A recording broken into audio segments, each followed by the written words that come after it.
Hey guys, it's Snowbiter, and I've finally got another commentary here. I apologize for how long it's been since I've posted one of these. I've been kind of burnt out of World of Tanks recently, so I haven't really felt much like either playing or working on any videos, but hopefully I'll be back to posting these a bit more regularly now. Anyway, this is a replay I had a while back with the Lorraine on Redshire. I posted a commentary a few months ago about the Lorraine actually, so I don't want to spend too much time introducing this video.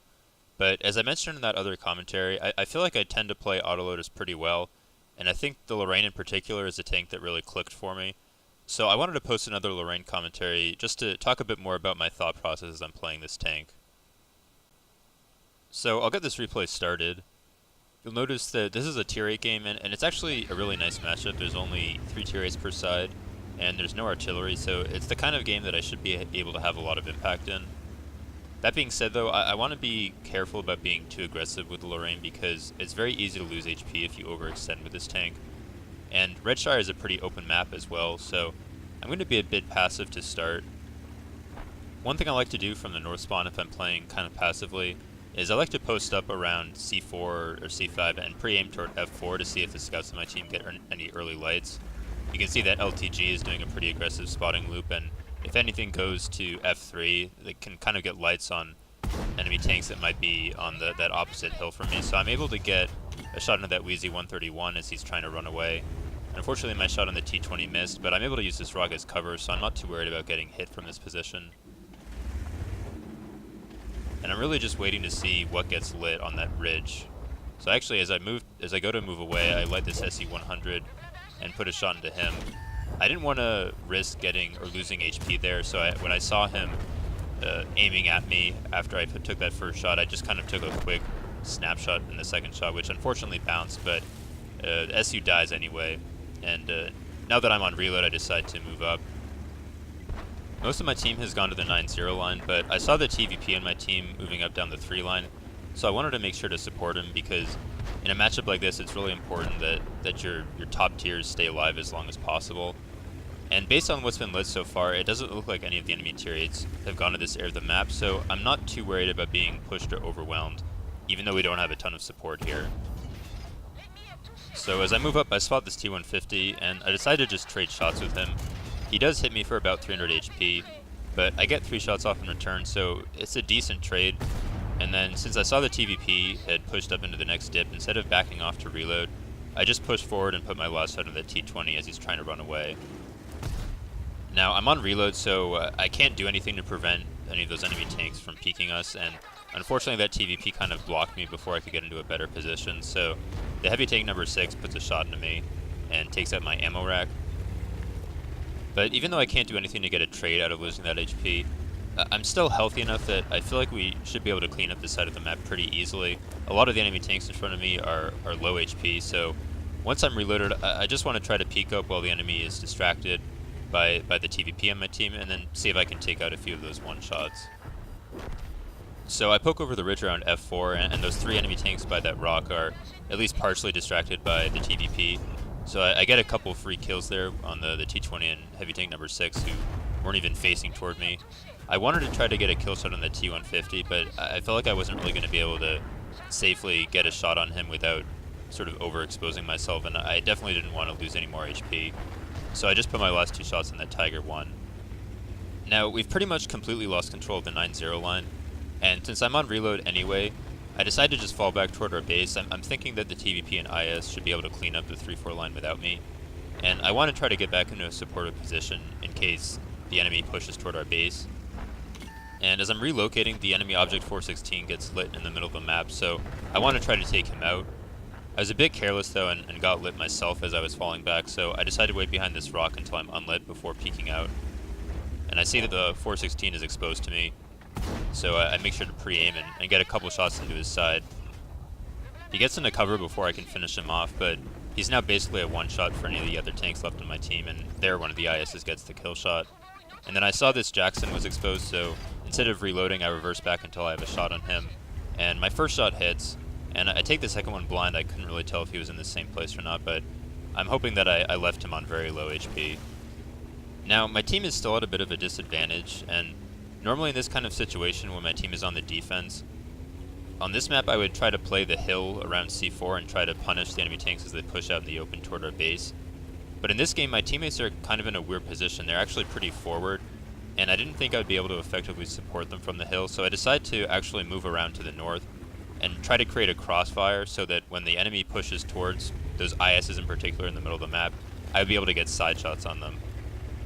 I briefly poked the ridge there to see if there were any enemy tanks still around D0, but I don't light anything, so I start to move south. Then I kind of unexpectedly light this SC-152, and before I can find an angle on him, he turns to face me. And instantly I decided to turn around and try to run away, because I know that chances are if I stick around to fight that engagement, I'm probably going to lose HP. And even if I kill the SU, I'm still in a really awkward position where I don't really have any cover. So I start to run away, and here I'm trying to use that house to block any line of sight the SU might have on me. Then I notice that the enemy Pershing is sort of peeking over this ridge and not really paying attention to me, so I stop and actually put a shot into him. Then the Pershing kind of screws up here. I think maybe he thought I was reloading because he actually moves over the ridge and out in the open, which allows me to back up a little bit and then track him in place and actually take him out, which is a really important kill. I held on to the final shot in my clip there because I wanted to try to hit that SU before going on reload. Unfortunately though, my shot bounces, although at the same time I actually got tracked there for no damage by the enemy Jackson, so I'm kind of lucky that I managed to escape without losing any HP. Now I'm actually going to pause the replay here briefly because while all that was going on, the rest of my team has died, so I'm now in a 1 vs 4, which is obviously never a good situation to be in, but I still have a decent amount of HP left, and not only are all 4 of the enemy tanks left pretty slow, but I know that they're all also low enough HP that I can take out any one of them in a single clip. So what I want to do is try to use my speed and camo to isolate each enemy tank, and then hopefully if I can minimize the amount of HP I lose in each engagement, this is still definitely a winnable situation for me. So right now I'm pretty sure the SC-152 is still chasing me, and he's already isolated from the rest of his team, so while I obviously don't want him to catch me while I'm reloading, I also want to try to engage him while he has no support. So once my reload gets to a certain point, I decide to actually turn around and face toward him, and the timing works out so that my reload finishes right as he crests the ridge to shoot at me. And because he saw me aiming at him there, instead of continuing forward to shoot me, he actually tries to back off, which essentially allows me to get that shot off for free. Now I want to make sure that I kill him before any of his teammates can help, so I rush forward to re-engage him, and I managed to actually bait out his shot, so that allows me to just take my time with the second shot and finish him off without losing any HP in return. So that engagement went about as well as I could have hoped, and now I just want to fall back and make sure that I don't get caught out while I'm trying to reload. I decided to start relocating to the west as well because I want to make sure that the enemy can never really hone in on my position. If I can catch the enemy by surprise, that gives me a huge advantage in any engagement, so I constantly want to be trying to change my angle of approach. So as I'm moving down the A line, I spot the enemy Oni in D4, and since he doesn't light me in return and he's nowhere near cover, once I'm reloaded, even though that second shot bounces, it's a pretty easy kill for me, and I give away no information at the same time, so another really good engagement for me. Now, I'm back on reload, and again, even though I didn't get lit there, I still want to continue relocating. Ideally, I'm hoping that I'll be able to isolate the Jackson before I have to deal with the KV-4, because I'm thinking the KV-4 will probably be the toughest to deal with. Then, as I'm moving down the 1 line, I spot the KV-4 out in the open, and because I don't get lit there initially, I decide to cut toward this rock to try to get some shots on him. Unfortunately though, as I made that move toward the KV-4, I do get lit, which kind of eliminates the element of surprise that I had on my side. But I decide to just wait until I go dark behind this rock, and then I can use this bush as camo to hopefully get at least one free shot on the KV-4. So my first shot pens, and because the KV-4 kept backing up after I took that first shot, I actually waited to get my second shot off as well, and he manages to hit me while he's still reversing, but I actually, kind of to my surprise, managed to pen all 3 of my shots, so I take out the KV-4, and now it's just the Jackson left. Now, I'm not totally sure where the Jackson is, but I'm assuming he's somewhere up on the hill around D4 or C5. So I decide I'm just going to continue flanking around the west and then come up behind the hill near my cap, and hopefully I'll catch him off guard somewhere in that area. As I'm moving south though, I saw the Jackson in D4, and once again I don't get lit in return, so as soon as I see that he's not in a position to spot me, I decide I'm just going to drive directly toward him, because if I can close the distance now, there's really nothing he can do. I know exactly where he is, so it's really easy for me to just flank behind and get this final kill. So that's pretty much the end of the replay. Hopefully you guys enjoyed this game. and hopefully it gave you a bit more of a sense of how I like to play the Lorraine. As I mentioned in that previous commentary that I talked about, the Lorraine I think is definitely one of the best tier 8 premiums, and really just one of the best tier 8s in general right now, because it has so much flexibility. Even though it's an autoloader, the clip size is just right that you don't have to really compromise downtime for the amount of damage that you get off in a clip. So anyway, there's the end of the replay. I got the final kill there on the Jackson, and now I'll show you guys the post-game stats. I got an ace tanker for this game to go along with 7 kills and about 6.7k damage, so a really good game with the Lorraine. I felt like I played this game pretty well, particularly that last sequence where I felt like I had to get out of that engagement with the SC-152 and ended up in a 1 vs 4. I think I played that 1 vs 4 pretty well.